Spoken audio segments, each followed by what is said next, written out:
Hello everyone, मैं हूं आपकी होस्ट लखनवी गार्डनर। मेरे चैनल पर साथियों आपका बहुत बहुत हार्दिक स्वागत है। आज आपके लिए मैं लाई हूं अपने गार्डन में खिला हुआ गुड़हल का पौधा। कई लोगों ने मुझे कमेंट किया कि मैम, जैसे आपके गार्डन में गुड़हल के पौधे पर अच्छी फ्लावरिंग होती है वैसा मेरे गार्डन में नहीं होती है। तो सबसे पहले तो साथियों, मैं आपको अपने गार्डन में गुड़हल के पौधे में लाइव ब्लूमिंग दिखाना चाहती हूँ, क्योंकि मुझे अगस्त के महीने में एक लोगों ने कमेंट किया और बहुत ज़्यादा कुछ लिख दिया कि मैम गलत चीज़ें दिखाती हैं, ऊपर से फूल लगा देती हैं, फिर वीडियो बनाती। तो साथियों, आपको लाइव दिखाना चाहती हूँ। देखिए, लहलहाता हुआ, हवा में लटकता हुआ आपको अपने गार्डन में फूल दिखाना चाहती हूँ। तो चलिए, कोई बात नहीं, वो आपकी मर्ज़ी है।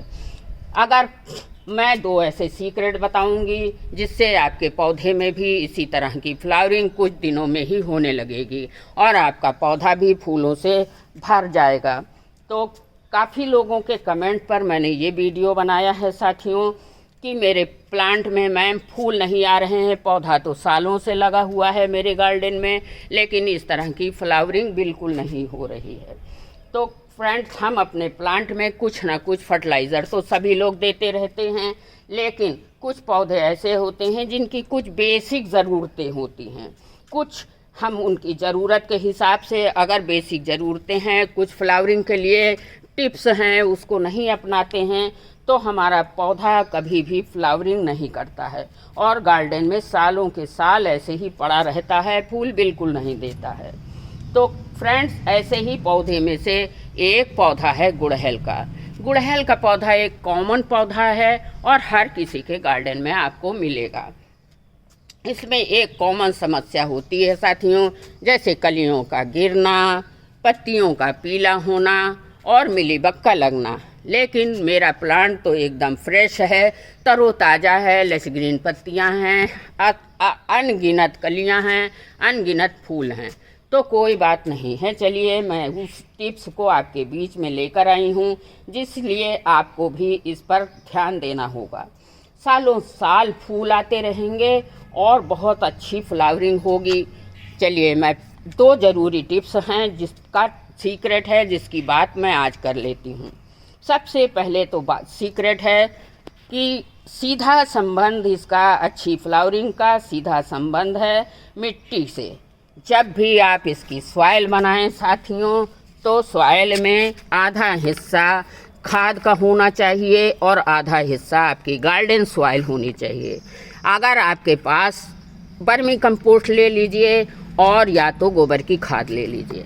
ध्यान रहे साथियों कि गोबर की खाद जो आपको लेनी है वो 2 साल पुरानी होनी चाहिए, नहीं तो अगर खाद सड़ी हुई नहीं है तो मिट्टी में फंगस लग जाएगा और प्लांट खराब हो जाएगा। तो चलिए, मिट्टी में खाद ज़रूर मिलाइएगा। इसकी मिट्टी साथियों एसिडिक होनी चाहिए। अगर एसिडिक मिट्टी होगी, मतलब अम्लीय मिट्टी होगी, तो इसको फ्लावरिंग से कोई नहीं रोक सकता। इसकी मिट्टी को एसिडिक बना लीजिए, क्षारीय नहीं होनी चाहिए। अगर क्षारीय मिट्टी होगी तो न्यूट्रिशन हमारी जड़ें, ये देखिए, ये जड़ दिखा रही हूँ आपको, जड़ें न्यूट्रिशन को एब्जॉर्ब नहीं करेंगी। क्षारीय मिट्टी बिल्कुल मत बनाइएगा, अच्छे से काम नहीं कर पाती हैं जड़ें, जिनकी वजह से ऊपर की ब्रांचों को, शाखाओं को हमारे जड़ें न्यूट्रिशन पहुंचा नहीं पाती हैं। पौधे को हम चाहे जितनी खाद देते रहेंगे, कभी भी पौधे की ग्रोथ नहीं होगी और ना अच्छे से फ्लावरिंग होगी। कमी बनी रहेगी न्यूट्रिशन की तो पत्तियां भी पीली होंगी, कलियां भी गिरने लगेंगी। इसलिए हमें कुछ ना कुछ मिट्टी को एसिडिक बनाने के लिए कहीं कुछ ना कुछ मिलाना ज़रूर होता है। तो आपको कहीं बाहर जाने की ज़रूरत ही नहीं है। आपको अपनी मिट्टी को अम्लीय बनाने के लिए कुछ बाहर से ख़रीदने की ज़रूरत नहीं है। हमारे किचन में ही बहुत सारी चीज़ें ऐसी पाई जाती हैं जिनको डालकर हम अपने प्लांट की मिट्टी को अम्लीय बना सकते हैं। इनको हमें नापने की ज़रूरत नहीं है। मैं तो बिना पीएच, मिट्टी की पीएच चेक किए बिना ही महीने में 1 महीने में 20 दिन में एक बार इनको कोई ना कोई फर्टिलाइज़र का यूज़ करती रहती हूँ, जिससे इनकी मिट्टी एसिडिक बनी रहती है और फ्लावरिंग करता रहता है। अब मैं पूरा प्रोसेस बताऊंगी, पर जान लेते हैं दूसरा सीक्रेट क्या है। दूसरा सीक्रेट, पौधे को क्या चाहिए। आप अपने पौधे को चाहें जितनी खाद देते रहें, अगर मिट्टी में पोटेशियम की कमी बनी रहेगी साथियों, तो कभी भी इस कंडीशन में आपके पौधे में अगर पोटेशियम की कमी है तो ध्यान रहें, कभी भी फ्लावरिंग नहीं होगी। इसलिए हमें पोटेशियम रिच फर्टिलाइज़र अपने गुड़हल के पौधे को देना ही देना है 20-25 दिन में एक बार। अगर अपने पौधे में इस तरह की फ्लावरिंग चाहते हैं तो पौधे के प्लांट में पोटेशियम की कमी कभी मत होने दीजिएगा। 15 दिन में एक बार ज़रूर कोई पोटेशियम रिच फर्टिलाइज़र देते रहिए। अब आपको बताना चाहती हूँ कि पोटेशियम के लिए भी आपको कहीं बाहर जाने की ज़रूरत नहीं, नर्सरी से भी खरीदने की ज़रूरत नहीं है।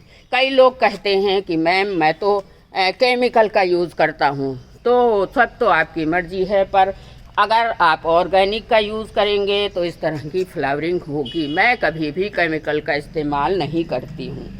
तो अच्छी मात्रा में पोटेशियम हो, उसके लिए आपको 2 केले के छिलके ले लीजिए। सभी को पता है कि केले में पोटेशियम अच्छी मात्रा में होता है।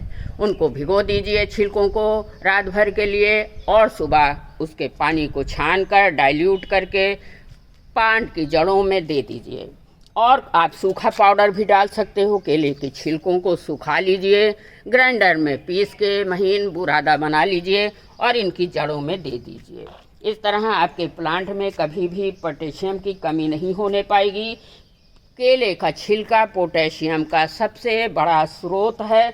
आप अपने गुड़हल के पौधे में हफ्ते 10 दिन में देते रहेंगे तो इसमें फ्लावरिंग होने से कोई नहीं रोक सकता है।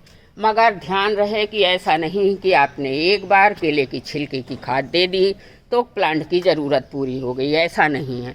आपको 20-25 दिन में दोबारा फिर से ये फर्टिलाइज़र रिपीट करना है। आप 10 दिन में, 15 दिन में जब भी दे सकते हैं देते रहिए। समय मिले तो केले का छिलका का फर्टिलाइज़र बना लीजिए।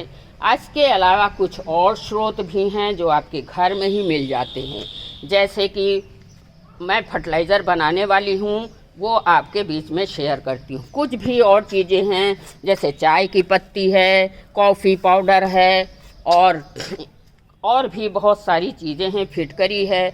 इनसे पोटेशियम अपने प्लांटों में आप दे सकते हो।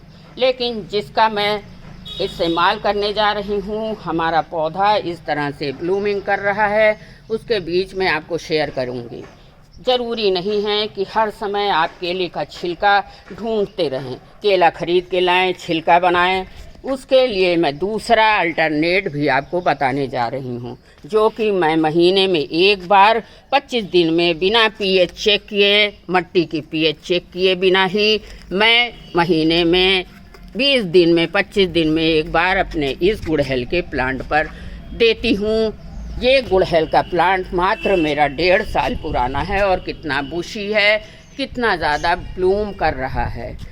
इसी की साथियों मैं लास्ट में बताऊंगी कि इसकी प्रूनिंग मैंने जनवरी के महीने में की थी, और प्रूनिंग से जो भी शाखाएं निकलें उनको कभी मत फेंकिएगा।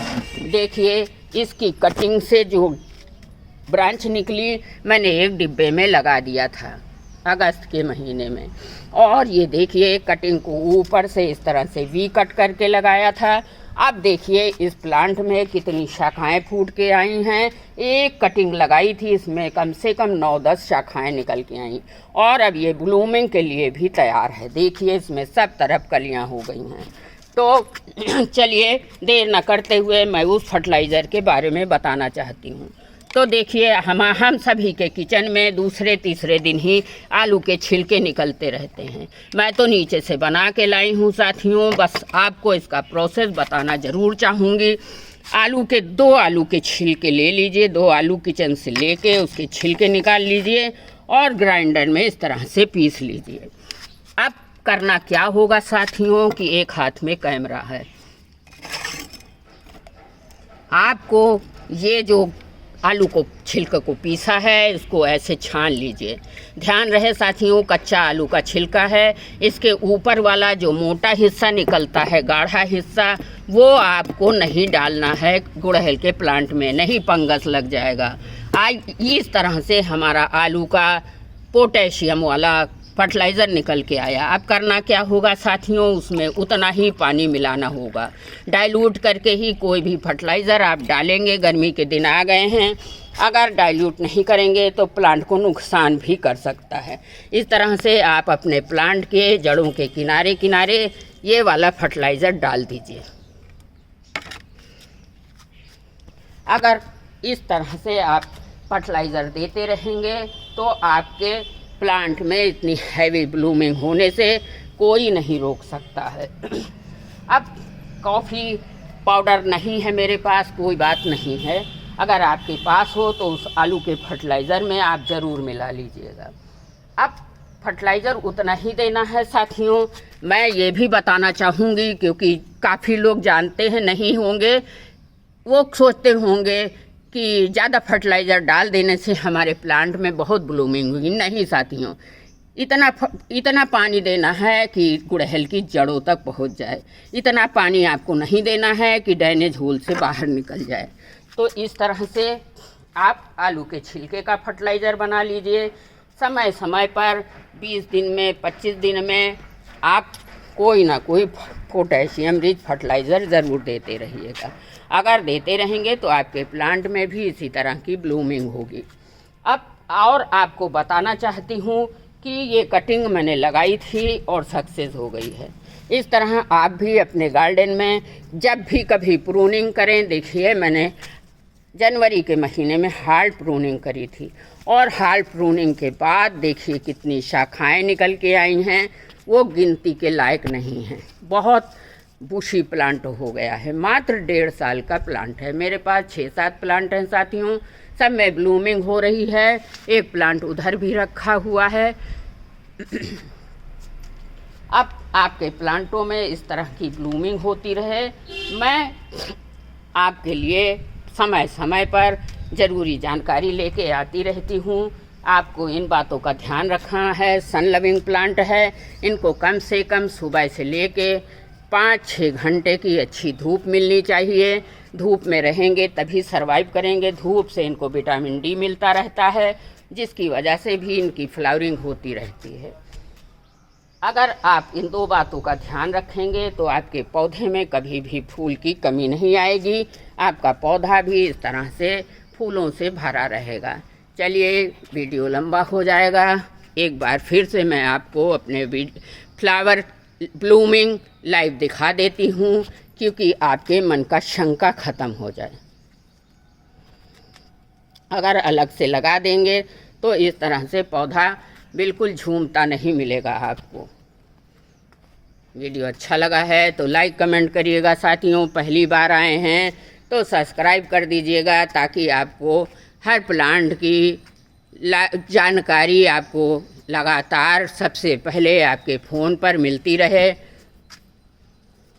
अगर आपको अपने प्लांट को इतना बुशी बनाना है तो साल में एक बार इनकी प्रूनिंग बहुत ज़रूरी है। प्रूनिंग के भी फ़ायदे मैंने कई वीडियो में आपको बता रखे हैं, और प्रूनिंग करते रहेंगे तो छोटे से छोटे पौधे में भी इतनी ज़्यादा ब्लूमिंग होगी और इतना पौधा बुशी होगा। Thank you.